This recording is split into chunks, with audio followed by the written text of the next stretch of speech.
سلامونه ستړي مشئ وخت مو په خیر تاسې ته زیرو نیوز څلرویشت څخه د نن ورځې د مهمو خبرونو ټولګې ته راغلاست یو نن جمعه ده د 1404 هجري لمریز کال د تلې 15مه چې د 2015 زیږدیز کال د اکتوبر له 18 سره برابر ده. شبنم وزریم او تاسې ته له زیرو نیوز څلرویشت څخه د نړۍ مهم خبرونه وړاندې کوم، خو په سر کې د مهمو خبرونو سرټکي. غزه کې د مرستو کمښت.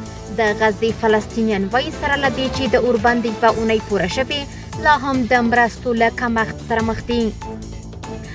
او ملګري ملتونه خبرداری ورکوي چې نږدې 900 میلیونه بېوزلي خلک د اقلیمي بدلون د خطرونو سره مخ دي.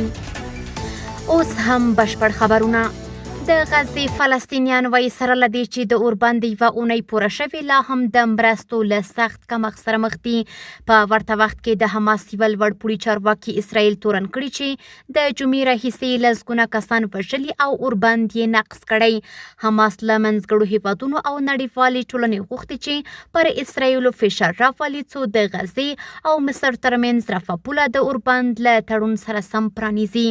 ملګرو ملتونو ویلي دوی لا هم د اسرائیلي خنډونو له امله نشي کولی چې سلګونه زره اړو فلسطینیانو ته مرستې ورسوي. حال دا چې له اوربند یوه اونۍ تیریږي او خلک لا هم د ژوند لومړنیو اړتیاوو ته محتاج دي. ډونالډ ټرمپ ویلي تمه لري چې د ابراهیم تړونونه پراخ شي څو اسرائیل او مسلمان هیوادونه عادي اړیکې ټینګې کړي. د څرګندونې وروسته له هغې کېږي چې هغه د غزې د جګړو په تړاو حماس ته ګواښ کړی و. د اسرائیلو له لوري د غزې جګړه چې د 2023 کال د اکتوبر راهیسې روانه ده لږ تر لږه 68,968 کسان یې وژلي او 1,070,109 نور یې ټپیان کړي دي. همداراز د 2023 کال د اکتوبر په 9 نیټه د اسرائیلو په بریدونو کې 1,119 تنه وژل شوي او شاوخوا 200 تنه یرغمل نیول شوي وو. ملګري ملتونه خبرداری ورکوي چې نږدې 900 میلیونه بېوزلي خلک د اقلیمي بدلون له خطرونو سره مخ دي.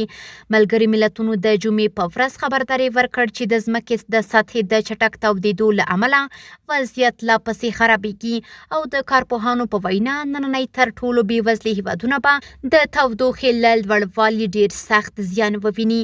د ملګرو ملتونو د پرمختیایي پروګرام سرپرست هاولینګ شو وویل هیڅوک د اقلیمي د بدلون له اغېزو خوندي نه دي لکه وچکالي، سیلابونه، د ګرمۍ څپې او هوایي ککړتیا، خو تر ټولو زیات زیانمنونکي هغه خلک دي چې بېوزله دي. نړیوال سازمان وایي نږدې 80 سلنه د نړۍ بېوزلي خلک چې شمېر یې شاوخوا 9 میلیونو ته رسیږي د اقلیمي ناورینونو له خطرونو سره مخامخ دي او دوی یو ډول ګران او ژور نابرابر تاوان وړي. بولټن د عدلیې وزارت لخوا د حکومتي رازونو د خپرولو په تور خپله بېګناهي څرګنده کړه. جان بولټن چې د پخواني ولسمشر ډونالډ ټرمپ ملي امنیت سلاکار و او وروسته یې پر ټرمپ انتقادونه وکړل د جمعې په ورځ د فدرالي تورونو په وړاندې ځان بېګناه وباله. پر هغه تور دی چې په محرمانه اسناد یې خپلې کورنۍ ته په ایمیل لیږلي او ډېر محرم اسناد یې د میریلینډ په کور کې ساتلي وو. محکمې تر حاضرېدو وروسته بولټن له بند څخه خوشي کړ. دا د عدلیې وزارت درېیمه قضیه ده چې په وروستیو اونیو کې د ټرمپ د یوه سیاسي مخالف پر ضد پیل شوې ده. په دغه قضیه کې ویل شوي چې بولټن د هیواد ملي امنیت له خطر سره مخ کړی. دا پیښه په داسې وخت کې رامنځته شوې چې اندېښنې زیاتې شوې دي ګواکې د ټرمپ اداره د عدلیې وزارت ځواکونه کاروي تر څو سیاسي مخالفان وځپي.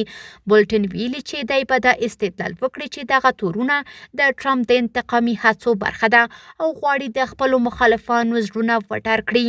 خو راپور زیاتوي چې د بولټن په اړه څېړنې لا له مخکې پیل شوې وې مخکې له دې چې ټرمپ دویم ځل ولسمشر شي او دغه قضیه د نورو هغو قضیو په څېر نه ده کومې چې د ټرمپ لخوا ټاکل شوو څارنوالانو لخوا د سیاسي مخالفانو پر ضد په بېساري ډول پر مخ وړل شوي. او وروستی خبر همدا چې د پاناما ولسمشر خوسي راول مولینو د پنجشنبې په ورځ ویلي چې د امریکا سفارت یو تن د پاناما چارواکو ته ګواښ کړی چې ویزې به یې لغوه کړي. دا په داسې حال کې ده چې د ټرمپ اداره پر پاناما فشار راوړي څو له چین سره خپلې اړیکې محدودې کړي. دا راپور د اسوسییټډ پریس لخوا ورکړل شوی.